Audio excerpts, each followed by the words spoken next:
ପ୍ରୀତି ଓଡ଼ିଆ ଟ୍ୟୁଟୋରିଆଲକୁ ଆପଣମାନଙ୍କୁ ସ୍ୱାଗତ। ଆଜିର ଭିଡ଼ିଓରେ ଆମ୍ଭେମାନେ ବୃକ୍ଷ ମହାତ୍ମ୍ୟର ତୃତୀୟ ଭାଗକୁ ଆଲୋଚନା କରିବା। ତା ପୂର୍ବରୁ ଆମ୍ଭେମାନେ ଦୁଇଟା ଭିଡ଼ିଓ ଅପଲୋଡ଼ କରା ସରିଛି। ଆପଣମାନେ ଡେସ୍କ୍ରିପସନ୍ ବକ୍ସକୁ ଯାଇ ଦୁଇଟାଙ୍କ ଭିଡ଼ିଓ ଦେଖି ନିଅନ୍ତୁ, ଯାହାଫଳରେ ତୃତୀୟ ଭିଡ଼ିଓଟି ଆପଣମାନେ ଭଲ ଭାବରେ ବୁଝିପାରିବେ। ଆମେ ଦେଖିଥିଲେ ସାରଳା ଦାସଙ୍କ ବୃକ୍ଷ ମହାତ୍ମ୍ୟ ବିଷୟରେ ସ୍ୱୟଂ ବୃଷଭ ମହାଦେବଙ୍କୁ କେଉଁ କେଉଁ ବୃକ୍ଷର ମହାନତା ବିଷୟରେ କହୁଛି। ଖାଲି ଯେ ସାହାଡ଼ା ବୃକ୍ଷର ମହାନତା ବିଷୟରେ ନୁହେଁ, ସେ ସମସ୍ତ ପ୍ରକାର ବୃକ୍ଷର ମହାନତା ବିଷୟରେ ମହାଦେବଙ୍କ ଆଗରେ ଉପାଖ୍ୟାନ କରୁଛି। କିଏ? ନା ବୃଷଭ। ତାର ସମସ୍ତ ବିଷୟବସ୍ତୁକୁ ଏଥିରେ ସାରଳା ଦାସ ସୁନ୍ଦର ଭାବରେ ବର୍ଣ୍ଣନା କରି ଯାଇଛନ୍ତି। ସେ କେଉଁ କେଉଁ ବୃକ୍ଷ କେଉଁ ହିସାବରେ ଆମ ପାଖରେ ଥିଲେ ଆମେ ତାକୁ ଗ୍ରହଣ କଲେ ଆମର କ'ଣ ହୁଏ ବୋଲି ସେ ମହାଦେବଙ୍କୁ ସୂଚନା ଦେଇଛି। ଯାହାଫଳରେ ମହାଦେବ କ'ଣ କରିଛନ୍ତି ନା ବୃଷଭର ପରୀକ୍ଷା ନେବାକୁ ଚାହିଁଛନ୍ତି। ସେ ଯେତେବେଳେ ବୈତରଣୀ ନଦୀ କୂଳରେ ଗମନ କରୁଥିବା ସମୟରେ ସେ ଗୋଟେ ସାହାଡ଼ା ବୃକ୍ଷକୁ ତା ମଥାରେ ଲଗେଇଛି, ଯେଉଁଟା ତା ବାମ ପାଖରେ ଥିଲା। ଆଉ ତାର ପ୍ରଶ୍ନର ଉତ୍ତର ପଚାରିବାକୁ ଯାଇ ମହାଦେବ ପଚାରିଛନ୍ତି କି କାହିଁକି ଏସବୁ ବୃକ୍ଷକୁ ଆଣିକି ଗଛରେ ମଥାରେ ଲଗେଇଛି। ତା ଉପାଖ୍ୟାନରେ ସେ କ'ଣ କହିଛନ୍ତି, ଆଉ କେଉଁ କେଉଁ ବୃକ୍ଷ ବିଷୟରେ ସେ କେଉଁ କେଉଁ ମହାନତା ଗୁଣ ସବୁ ବ୍ୟାଖ୍ୟା କରିଛି, ଆମେ ଏ ସାହାଡ଼ା ବୃକ୍ଷରେ ଆଲୋଚନା କରିବା। ଆସନ୍ତୁ ଆମେମାନେ 17 ପଦ୍ୟାବଳୀରୁ ଆଲୋଚନା କରିବା। ତୁଳସୀ ବୃକ୍ଷ ଯେବେ ଦେଖିବ ପଛଗତେ ଲେଉଟି, ମଥାଏଣ ଘେନିବ ହାଦେ ଝଡ଼ିଲା ପତ୍ର ଗୋଟି। ସେ କ'ଣ କହୁଛି ନା ଏଥିରେ ଜଗନ୍ନାଥ ସାରଳା ଦାସ କହୁଛନ୍ତି, କ'ଣ କହୁଛନ୍ତି ନା ଯଦି ଆମ ତୁଳସୀ ଗଛ ଥାଏ, ପଛଗତି ଲେଉଟିବା ସମୟରେ ଯଦି ଗୋଟେ ତୁଳସୀ ଗଛ ଥାଏ, ତାର ଝଡ଼ିଲା ପତ୍ର ପଡ଼ିଥାଏ, ତାକୁ ଆମେ ଘେନିଲେ ଆମର କ'ଣ ହେବ ନା ଜ୍ଞାତେ ଅଜ୍ଞାନେ ଯେତେକ ପାପ ଅଛି। ଜ୍ଞାନେ ଅଜ୍ଞାନେନ, ଜ୍ଞାନେ ଅର୍ଥ ଜ୍ଞାନରେ, ଅଜ୍ଞାନ ଅର୍ଥ ଆମେ ଜଣା ଅଜଣାରେ ଯେଉଁ ପାପ କରିଥାଉ ତତ୍କ୍ଷଣେ ସକଳ ପାତକ ଯାଏ ଲେଛି। ଲେଛି ଅର୍ଥ ଛିଣ୍ଡିଯିବା ବା ତୁଟିଯିବା। ସେ କ'ଣ କୁହାଯାଉଛି ନା ତମର ଜ୍ଞାନେ ଅଜ୍ଞାନେନ ଯେତେକ ପାପ ଅଛି, ସେ ଝଡ଼ିଲା ପତ୍ରକୁ ଯଦି ଆମେ ସାଙ୍ଗରେ ରଖିବା ବା ମଥାରେ ଲଗାଇବା, ତାହେଲେ ଆମ ଜ୍ଞାତ ଅଜ୍ଞାତରେ ଆମେ ଯେତିକି ପାପ କରିଛେ ସବୁକୁ କ'ଣ ହେବ ନା ସବୁ କିଛି ଲୁଟିଯିବ ବା ଲେଛିଯିବ ଅର୍ଥ ସମାପ୍ତ ହୋଇଯିବା କଥା ଏଥିରେ ସାରଳା ଦାସ ବର୍ଣ୍ଣନା କରୁଛନ୍ତି। କିଏ କହୁଛି ନା ବୃଷଭ ଏସବୁ କଥା ମହାଦେବଙ୍କ ଆଗରେ ଉପାଖ୍ୟାନ କରୁଛି ବା ମହାଦେବଙ୍କ ଆଗରେ ଏସବୁକୁ ସେ ବ୍ୟାଖ୍ୟା କରୁଛି। ତତ୍କ୍ଷଣେ ସକଳ ପାତକ ଯାଏ ଲେଛି, ସବୁ ପାପ ସେଇ ସାଙ୍ଗେ ସାଙ୍ଗେ କ'ଣ ହୁଏ ନା ତୁଟିଯାଏ। ସୁପଙ୍କୁ ଅନ୍ନ ପ୍ରାପତ ସାହାଡ଼ା ପତ୍ର ଘେନିଲେ, ଏସ ନକ ଚରିତ୍ର ବୃଷଭ ବୋଇଲେ। ସେ କ'ଣ କହୁଛି ନା ଏଇସବୁ ଚରିତ୍ର ବୃଷଭ ମହାଦେବଙ୍କ ଆଗରେ କହୁଛି। କିଏ କ'ଣ କହୁଛି ନା ବୃଷଭ କହୁଛି କି ସାହାଡ଼ା ପତ୍ରକୁ ମଥାରେ ଲଗାଇଲେ କେଉଁ ସବୁ ଉପକାରିତା ହୋଇଥାଏ, ତା ବିଷୟରେ କ'ଣ କହୁଛି ନା ମହାଦେବଙ୍କ ଆଗରେ ବ୍ୟାଖ୍ୟା କରୁଛି। ଭୋଜନ ପ୍ରାପତ ହୁଅଇ ସାହାଡ଼ା ପତ୍ରକ ଘେନିଲେ, ଆଜି ପରୀକ୍ଷା ଜାଣିବା ସଦାନନ୍ଦ ବିଚାରିଲେ। ସେ କହୁଛି ଯେ କହୁଛନ୍ତି କିଏ ନା ମହାଦେବ କି ସାହାଡ଼ା ପତ୍ରକୁ ଯଦି ମଥାରେ ଲଗେଇବ ତା କ'ଣ ମିଳିବ ନା ସୁସ୍ୱାଦୁ ଭୋଜନ ମିଳିବ ବୋଲି କିଏ କହିଲେ ନା ବୃଷଭ। ତାହେଲେ ଆଜି ପରୀକ୍ଷା କରି ଜାଣିବା ବୋଲି ମହାଦେବ ଏଥିରେ କହୁଛନ୍ତି। ଚତୁର୍ଦଶ ଭୁବନ ବୁଲିଲେ ମହାଦେବ, ପାଣି ଘାସ ଆହାର କତିକି ସେ ନ ନିଅନ୍ତି ବୃଷଭ। କ'ଣ କଲେ ନା ଚାରି ଦିଗକୁ ଚତୁର୍ଦଶ ଭୁବନ ବା 14 ଭୁବନ ବୁଲି ଆସିଲେ କିଏ ନା ମହାଦେବ, କିନ୍ତୁ ପାଣି ଘାସ ଆହାର କତିକି ପାଖକୁ, କତିକିର ଅର୍ଥ କ'ଣ ପାଖକୁ ନ ନିଅନ୍ତି ବୃଷଭ। ବୃଷଭକୁ କ'ଣ କଲେ ନା କାହାରି ପାଖକୁ ନେଲେ ନାହିଁ। ଯେତିକି ଖାଦ୍ୟ ଖାଇବା କଥା ବୃଷଭ ପାଣି ପାଖକୁ ମଧ୍ୟ ନେଇନାହାନ୍ତି। କାହାକୁ ନା ବୃଷଭକୁ। କାହିଁକି ନା ପରୀକ୍ଷା କରିକି ଜାଣିବା କଥା ଏଥିରେ ଶିବ ମନରେ ବିଚାର କରୁଛନ୍ତି। ସେ କହୁଛନ୍ତି କ'ଣ ନା ମନେ ସରି ବୃଷଭକୁ ସେ ବୁଲାନ୍ତି ଉପବାସେ, ଗିରି ଅରଣ୍ୟେ ବୁଲନ୍ତି କ୍ଷେପନ୍ତି ଆକାଶେ। ସେ କହୁଛନ୍ତି ମନ ସରି ଅର୍ଥ ମନ ଭରିକି ବୃଷଭକୁ ସେ କ'ଣ କଲେ ଚତୁର୍ଦଶ ଭୁବନ ବୁଲେଇଲେ। ଆଉ ଗିରି ଅରଣ୍ୟେ ବୁଲନ୍ତି କ୍ଷେପନ୍ତି ଆକାଶେ, ସେ ଗିରି ପର୍ବତ ପ୍ରାନ୍ତର ଏବଂ ଆକାଶରେ ମଧ୍ୟ ସେ ବୃଷଭକ ପିଠିରେ ବସି ଚତୁର୍ଦଶ ଭୁବନ ବୁଲି ଆସିଛନ୍ତି କିଏ ମହାଦେବ। ଆଉ କ'ଣ କହୁଛନ୍ତି ବାହୁଡ଼ନ୍ତି କପିଳାସେ ବିଜେ କଲେ ଆଦିତ୍ୟର ହସ୍ତେ କପିଳାସ ନିକଟେ ବିଜେ ପଞ୍ଚୁ ପ୍ରତୁ ବତ୍ର ତ୍ରିନେତ୍ରେ। ସେ କ'ଣ କହୁଛନ୍ତି? ବାହୁଡ଼ନ୍ତି କପିଳାସେ। କପିଳାସ ଅର୍ଥ ଶିବଙ୍କର ସ୍ଥାନ ପ୍ରତ୍ୟାବର୍ତ୍ତନ କରୁଛନ୍ତି ମହାଦେବ। ତ ଆଦିତ୍ୟର ହସ୍ତେ, ଆଦିତ୍ୟ ଅର୍ଥ ସୂର୍ଯ୍ୟ, ସୂର୍ଯ୍ୟଙ୍କ ଅସ୍ତ ସମୟରେ ସେ କ'ଣ କରୁଛନ୍ତି? ବାହୁଡ଼ୁଛନ୍ତି ବା ଫେରୁଛନ୍ତି। କେଉଁଠିକୁ? ନା ଶିବଙ୍କର ସ୍ଥଳୀ, ଆରାଧ୍ୟ ସ୍ଥଳୀ ବା ବାସସ୍ଥଳୀକୁ ଫେରୁଛନ୍ତି କପିଳାସକୁ। କପିଳାସ ନିକଟେ ବିଜେ କଲେ ପଞ୍ଚୁ ପ୍ରତୁ ତ୍ରିନେତ୍ରେ। ତ୍ରିନେତ୍ରେ ବୋଲି କାହିଁ ସମ୍ବୋଧନ କରାଯାଇଛି? କାହିଁକି ନା ଆମେ ଜାଣୁଛନ୍ତି ଭଗବାନ ଶିବଙ୍କର 3ଟି ନେତ୍ର, ସେଥିପାଇଁ ତାକୁ ତ୍ରିନେତ୍ର ବୋଲି କୁହାଯାଏ। କାହାକୁ? ଶିବଙ୍କୁ। ସେ କ'ଣ କହୁଛନ୍ତି? କେଉଁ ସମୟରେ ସେ ତମର ଆସୁଛନ୍ତି କପିଳାସକୁ? ନା ଆଦିତ୍ୟର ହସ୍ତେ ଅର୍ଥ ସୂର୍ଯ୍ୟଙ୍କ ଅସ୍ତ ସମୟରେ ସେ କ'ଣ କଲେ? ନା କପିଳାସକୁ ପ୍ରତ୍ୟାବର୍ତ୍ତନ କରୁଛନ୍ତି। ଅମୃତ ଯୋଗାଡ଼ ଯେ ରନ୍ଧନ କରନ୍ତି ଉମା, ସ୍ୱାମୀଙ୍କ ବାଟ ଚାହିଁ ବିମୁଖ ଦେବୀ ବାମା। ସେ କହୁଛନ୍ତି କ'ଣ? ଅମୃତ ଯୋଗାଡ଼ ଯେ ରନ୍ଧନ କରନ୍ତି ଉମା। ଅମୃତ ଯୋଗାଡ଼ ଅର୍ଥ ସୁସ୍ୱାଦୁ ଖାଦ୍ୟ, ଆମେ ଆଗରୁ ଜାଣିଛେ।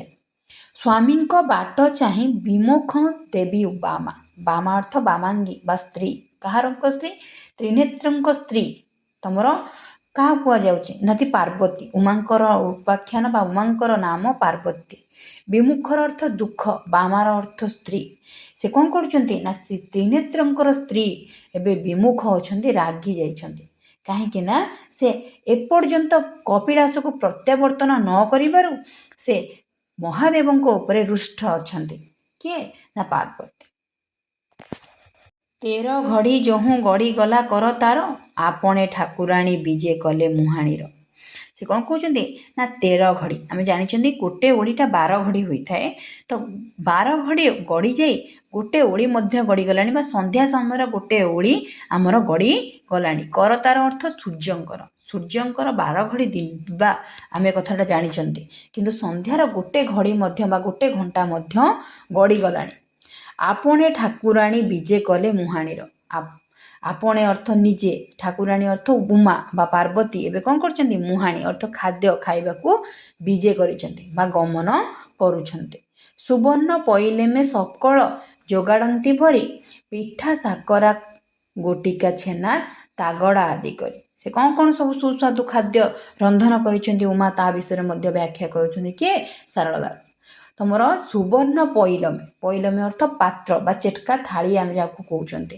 ସୁବର୍ଣ୍ଣ ପଇଲମେ ସକଳ ଯୋଗାଡ଼ନ୍ତି ଭରି, ସକଳ ଅର୍ଥ ସମସ୍ତ ପ୍ରକାରର ଖାଦ୍ୟ ସେ ଯୋଗାଡ଼ କରୁଛନ୍ତି। କ'ଣ କ'ଣ? ନା ପିଠା, କ୍ଷୀରିସା, ଗୋଟିକା, ଛେନା, ଏସବୁ ଖାଦ୍ୟ ସେ ଯୋଗାଡ଼ କରିଛନ୍ତି। ସୁବର୍ଣ୍ଣ କପରାରେ ସମସ୍ତ ପୁରଙ୍ଗି, ଏବେ ପିତ୍ରେ ଅନ୍ନ ପାଣି ଦେଇ, ତିନି ତୁଣ୍ଡି ଲେଇ। ସେ କହୁଛନ୍ତି କ'ଣ? ସୁବର୍ଣ୍ଣ ଖପରାରେ, କୋପରାରେ ଅର୍ଥ ଥାଳିଆରେ, ଯାହାକୁ ଆମେ କହିବା ବା ତମର ଚେଟକା ଥାଳିଆ ତାକୁ ମଧ୍ୟ କୁହାଯାଏ। ସୁବର୍ଣ୍ଣ କୋପରାରେ ସମସ୍ତ ପୁରାଇ, ଦେବେ ପିତ୍ରେ ଅନ୍ନ ପାଣି ଦେଇ। ଦେବେ ପିତ୍ରେ ଅର୍ଥ ପିତୃପୁରୁଷଙ୍କ ପାଇଁ।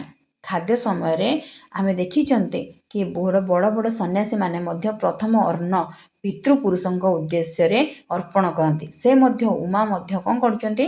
ନା ପ୍ରଥମ ଭୋଜନ ପିତୃପୁରୁଷଙ୍କ ଉପରେ ବା ପିତୃପୁରୁଷଙ୍କ ପାଇଁ ଉତ୍ସର୍ଗ କରି ତିନି ତୁଣ୍ଡି ଲେଇ ଅର୍ଥ 3 ଗୁଣ୍ଡା ପାଟିରେ ପୂରେଇଛନ୍ତି। ପାଣି ଆଧାର କରି 3 ତୁଣ୍ଡି ଭୁଜି, ପାଣି ଆଧାର କରି 3 ତୁଣ୍ଡି ଭୁଞ୍ଜି, ଯେସନକ ସମୟ ଡମ୍ବରୁ ଡିବି ଡିବି ବାଜି। ସେ କ'ଣ କହୁଛନ୍ତି? ପାଣି ଆଧାର ଅର୍ଥ ପାଣି ବୁଲେଇକି 3 ତୁଣ୍ଡି ସେ ଖାଇଛନ୍ତି ବା 3 ଗୁଣ୍ଡା ଖାଇଛନ୍ତି। ଏସନେକ ଅର୍ଥ ସେହି ସମୟରେ ଡମ୍ବରୁ କ'ଣ ହେଇଛି? ନା ଡିବି ଡିବି ବାଜିଛି। ଶୁଣିନ ଗୋସାମଣୀ ଯେ ବିଷାଦ ହୋଇଲେ, କେମନ୍ତ କରିବି ମୁହିଁ ଈଶ୍ୱର ବିଜେ କଲେ। ଶୁଣିନ, ଶୁଣିନ ଅର୍ଥ ସେ ଡମ୍ବରୁର ଶବ୍ଦ ଶୁଣିକି ଗୋସାମଣୀ ଅର୍ଥ ପାର୍ବତୀ କ'ଣ ହେଇଛନ୍ତି? ବିଷାଦ ହୋଇଛନ୍ତି, ରାଗି ଯାଇଛନ୍ତି। କାହିଁକି ନା ଖାଦ୍ୟ ଖାଇବା ସମୟରେ ସ୍ୱାମୀଙ୍କର ବିଜେ ହୋଇଛି, ଯାହାଫଳରେ ଗୋସାମଣୀ କ'ଣ କରିଛନ୍ତି? ନା ସେ ଭାବିଛନ୍ତି କି ଶିବ ତାଙ୍କୁ କ'ଣ କରିବେ? ନା ରାଗିଯିବେ। ସେଇ କାରଣରୁ ସେ ବିଷାଦ ଅନୁଭବ କରିଛନ୍ତି, ବିଷାଦ ହୋଇଯାଇଛନ୍ତି, ରାଗି ଯାଇଛନ୍ତି। କେମନ୍ତ କରିବେ ମୁହିଁ ଈଶ୍ୱର ବିଜେ କଲେ ଅର୍ଥ କ'ଣ କରିବେ ବୋଲି ସେ ମନକୁ ମନ ବିଚାରିଛନ୍ତି କି ଈଶ୍ୱର ଏବେ ତ ବିଜେ କରିଛନ୍ତି, ସେ ଏବେ କ'ଣ କରିବେ? ଖାଦ୍ୟ ଖାଇବାକୁ ବସିଛନ୍ତି, ସଂକୋଚ ଅନୁଭବ କରିଛନ୍ତି। କିଏ? ନା ଗୋସାମଣୀ ବା ପାର୍ବତୀ। କାଳେ ସ୍ୱାମୀଙ୍କ ପୂର୍ବରୁ ଖାଦ୍ୟ ଖାଉଛନ୍ତି ବୋଲି କାଳେ କ'ଣ କିଏ ଭାବିବେ କି, ସେଥିପାଇଁ ରାଗ ଅନୁଭବ କରିବେ କି, ସେଥିପାଇଁ ଗୋସାମଣୀ କ'ଣ କରିଛନ୍ତି ନା ରାଗି ଯାଇଛନ୍ତି। ସଙ୍କୋଚନ ମୁହାଁଣି ଛାଡ଼ି ଉଠିଗଲେ ବେଗ ହୋଇ, ବୃଷଭ ଗୁଆଣିରେ ଲୁଚାଇଲେ ନେଇ। ସେ କ'ଣ କରୁଛନ୍ତି, ସଙ୍କୋଚନ, ତମେ ଶଙ୍କି ଯାଇକି ବା ସଙ୍କୋଚ ବୋଧ କରିକି ସବୁ ଖାଇବାକୁ ନେଇ କ'ଣ କରିଛନ୍ତି ନା ବୃଷଭ ଗୁଆଣିରେ ଭରିଛନ୍ତି। ଗୁଆଣିର ଅର୍ଥ ହାଣ୍ଡି। ପିଠା କ୍ଷୀରି ସାକର ପୁରାଇଲେ କାଞ୍ଚଲାରେ, ଅଧବନ ସାରି ଦେବି ହୋଇଲେ ବାହାରେ। ସେ କ'ଣ କରୁଛନ୍ତି ନା ପିଠା ସାକରା ସମସ୍ତକୁ ପୁରେଇଲେ, କାଞ୍ଚଲା ଅର୍ଥ ଗାଙ୍ଗୁଲା ବୋଲି ଆମେ କହିଥାଉ ବା ଆମର ଗଭୀର ପାତ୍ର। ଅଧବନ ସାରି ଦେବି ହୋଇଲେ ବାହାରେ ଅର୍ଥ ତାଙ୍କର ସମସ୍ତ କର୍ମ ସାରି ସେ କ'ଣ କରିଛନ୍ତି ନା ସ୍ୱାମୀଙ୍କୁ ପାଛୋଟି ନେବା ପାଇଁ ବାହାରିଛନ୍ତି। କିଏ? ଦେବୀ ଉମା। ରତନ ଝରିରେ ଦେବୀ ପାଣି ଯେ ପୁରାଇ, ଛାମୁରେ ପ୍ରବେଶ ହେଲେ ମହାମାଇ।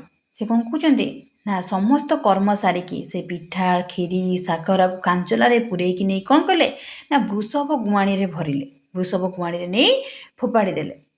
ରତନ ଝରିରେ ବା ରତ୍ନ ପାତ୍ରରେ କ'ଣ କରୁଛନ୍ତି, ରତନ ଝରିରେ ଦେବୀ ପାଣି ଯେ ପୁରାଇ, ରତ୍ନ ଝରିରେ ଦେବୀ କ'ଣ କରିଛନ୍ତି ନା ପାଣି ପୂରେଇକି ସ୍ୱାମୀଙ୍କୁ ସ୍ୱାଗତ ପାଇଁ ଛାମୁରେ ପ୍ରବେଶ ଯେ ହୋଇଲେ ମହାମାଇ। ଛାମୁ ଅର୍ଥ ସାମ୍ନା, କାହା ସାମ୍ନାରେ? ମହାମାଇ ଅର୍ଥ ପାର୍ବତୀ। ସେ ଶିବଙ୍କର ସାମ୍ନାରେ ଯାଇ କ'ଣ କରିଛନ୍ତି ନା ଛିଡ଼ା ହୋଇଯାଇଛନ୍ତି ତାଙ୍କୁ ସ୍ୱାଗତ କରିବା ପାଇଁ। ରତନ ଝରିରେ ପାଣି ନେଇଯାଇଛନ୍ତି ତାଙ୍କ ପାଦୁକା ଧୋଇଦେବା ପାଇଁ। ନନ୍ଦିକେଶ୍ୱରଙ୍କୁ ରାଇ ଆଜ୍ଞା ଦେଲେ ସଦାନନ୍ଦ, ବୃଷଭ ଗୋଟିକୁ ନେଇ ଗୁଆଣିରେ ବେଗେ ବାନ୍ଧ। ସେ କ'ଣ କହୁଛନ୍ତି ନନ୍ଦିକେଶ୍ୱର, ନନ୍ଦିକେଶ୍ୱର ଅର୍ଥ ନନ୍ଦୀଙ୍କର ଯିଏ, ନନ୍ଦିକେଶ୍ୱର ଅର୍ଥ ନନ୍ଦୀ, ନନ୍ଦୀକୁ କ'ଣ କହୁଛନ୍ତି ସଦାନନ୍ଦ। ସଦାନନ୍ଦ ଅର୍ଥ ଶିବଙ୍କର ସହଚର ବୋଲି କହିପାରିବ। ସେ କ'ଣ କହୁଛନ୍ତି ଶିବଙ୍କର ସହଚରମାନଙ୍କୁ ସେ ଆଜ୍ଞା ଦେଉଛନ୍ତି କି ବୃଷଭ ଗୋଟିକୁ ନେଇ ଗୁଆଣିରେ ବେଗେ ବାନ୍ଧ। ବୃଷଭକୁ ନେଇକି ଗୁଆଣି ଅର୍ଥ ଗୁହାଳ, ଗୁହାଳରେ ବାନ୍ଧିବା ପାଇଁ କହୁଛନ୍ତି କିଏ ନା ଶିବ। ଶିବ କହୁଛନ୍ତି କ'ଣ ନା ବୃଷଭକୁ ନେଇକି ଗୁଆଣିରେ ବେଗେ ବାନ୍ଧିବା ପାଇଁ କହୁଛନ୍ତି। କାହାକୁ ନା ଶିବଙ୍କ ସହଚରମାନଙ୍କୁ ଏସବୁ ବାର୍ତ୍ତା ସେ ଦେଉଛନ୍ତି, ଆଜ୍ଞା ଦେଉଛନ୍ତି ବୃଷଭକୁ ନେଇ ଗୁଆଣିରେ ବାନ୍ଧିବା ପାଇଁ। ଆଜି ପାଇଁ ଏତିକି ଥାଉ, ନେକ୍ସଟ ଭିଡ଼ିଓରେ ଆଲୋଚନା କରିବା।